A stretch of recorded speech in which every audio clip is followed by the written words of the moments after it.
Donc, le modèle que j'utilise, moi, pour comprendre la santé, c'est la théorie de l'autodétermination qui postule qu'il y a 3 vitamines psychologiques qui sont importantes pour chaque être humain afin de fonctionner de manière optimale. Les 3 besoins psychologiques qui sont innés et universels sont ceux d'autonomie, de compétences et d'affiliation sociale. Donc, il y a plus que 3 besoins, mais ces 3 besoins-là sont les plus importants.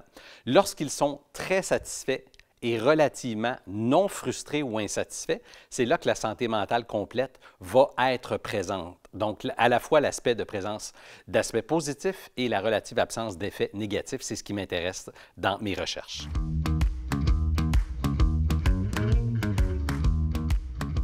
Il y a 2 projets particulièrement intéressants qui ont cours présentement. Un des premiers projets qui est financé par le CRSH est fait avec un de mes anciens étudiants, Philippe Dubreuil, qui est professeur à l'UQTR, et c'est le fait d'identifier et de connaître ses forces pour les utiliser souvent, longtemps et intensément. Moi, je suis prof à l'École des sciences de la gestion de l'UQAM et je m'intéresse à la sphère de vie qu'est le travail.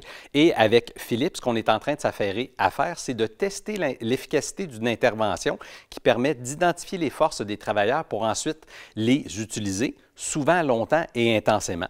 On a déjà testé ce type d'intervention-là et ça s'est avéré efficace, mais là, on la précise, notre intervention, pour voir si la performance des travailleurs est augmentée. Donc, on est en train de faire ça. On a un groupe expérimental, un groupe contrôle, et en plus de la performance, on a différents indicateurs de bien-être, de santé optimale que l'on mesure. Donc, ça, c'est un projet intéressant parce que ça mélange à la fois de la recherche, de l'intervention pour avoir un impact dans le réel.